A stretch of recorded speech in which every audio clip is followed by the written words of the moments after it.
The action is heating up in the Middle East. As we speak, the United States is sending one more aircraft carrier, and we have the Secretary of State, Antony Blinken, on his way back to the Middle East to talk with Israel as it prepares to launch the ground offensive. We've been seeing a lot of fighting in the West Bank as well as on the northern section with the Hezbollahs. Now the third front in the southern part along the Gaza Strip. All this is happening. I just want to kind of give you guys an update that it is not just the United States that is moving its fleet into this area. Chinese are also at it. I'm going to show you two videos, one of the United States fleet and the other one of the Chinese fleet, so you guys can get an up-to-date information about who's doing what. And do go and look at all the links that are supplied in the description section, because that will give you a lot more idea of what is happening. As always, please like the video first and also subscribe to our channel if you have not already done so. So here's what the Defense Secretary Austin said. The U.S. Secretary of Defense has announced an increase in the positioning of U.S. forces in the Mediterranean region in response to recent escalations by Iran. So Iran is also breathing fire, by the way. I didn't tell you that part, but I'm yet to see any Iranian ships move into this region in and around Gaza. But this is the next step. Perhaps China is there. Happens to be a coincidence. I don't know. You guys decide. But I want to show you all the stuff that's happening. Austin also ordered the aircraft carrier USS Eisenhower to the Central Command Area of Operations, that is getting ready for battle. He further stated that he will continue to evaluate the positioning of US forces in the Middle East and consider deploying additional capabilities as necessary. That means he's not saying this is it. This decision follows detailed discussions with Biden and includes the transfer of the Eisenhower aircraft carrier and its battle group to the region, as well as the deployment of THAAD missile interceptor battery and additional Patriot batteries. The source is the Department of Defense. Again, I have given you the links so that you can take a look at it. Secretary of State Blinken said that we expect escalation by Iran. We don't know the status of the 10 American hostages. We believe that some significant number are hostages out of the 10.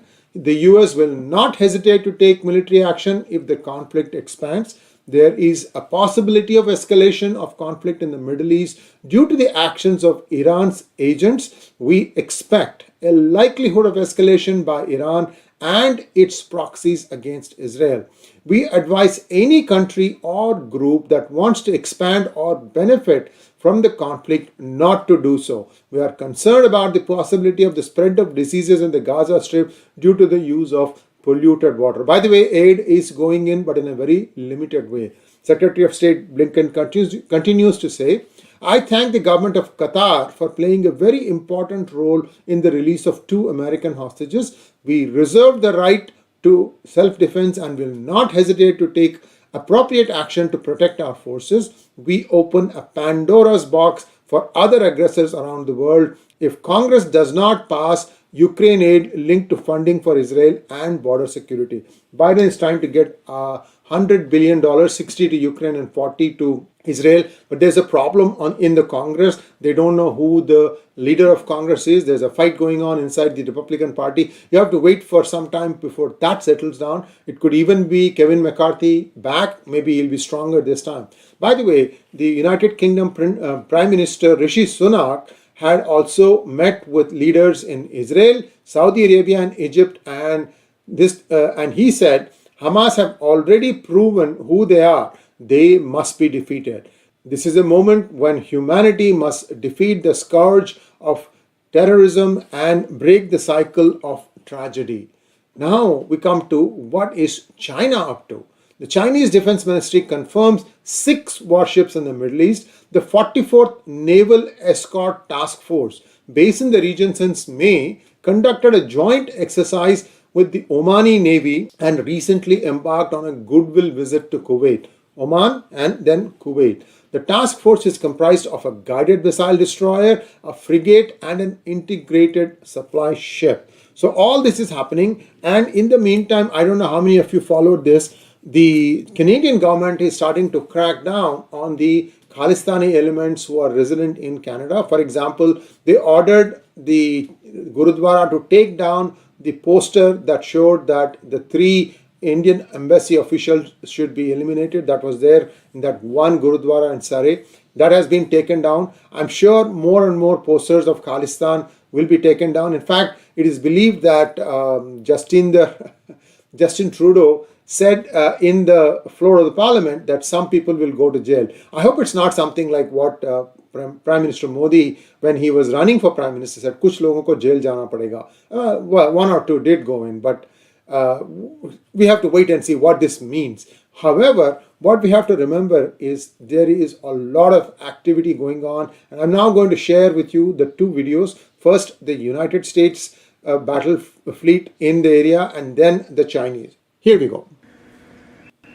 The Pentagon has deployed 2 aircraft carriers to the eastern Mediterranean, the Ford carrier and the Eisenhower carrier, along with their supporting ships. Washington says these massive warships are intended to send a message to the region as war rages on between its ally Israel and Iran-backed Palestinian militants Hamas. Here's a closer look at what that means.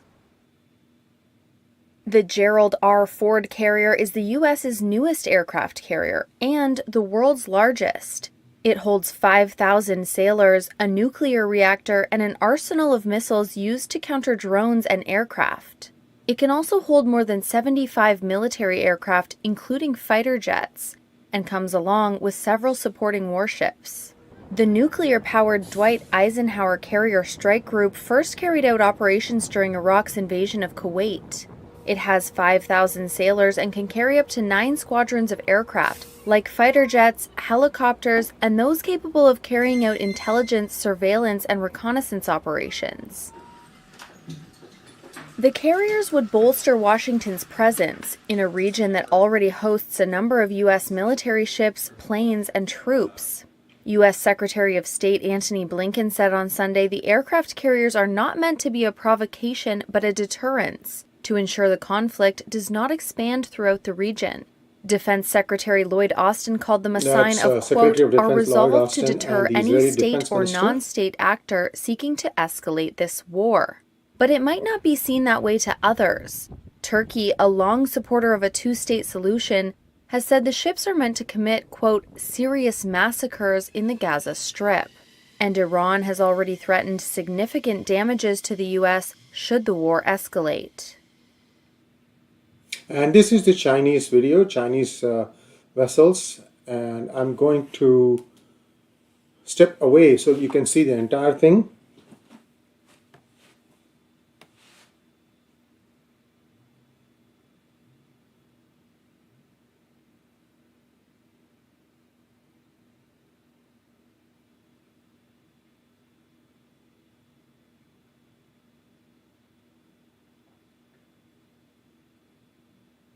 So things are getting hot there, and if there's any Iranian naval movement, I will be happy to share with you, but it's not going to be today, perhaps in the next few days. Thanks for watching. Please like, share, and subscribe to our channel.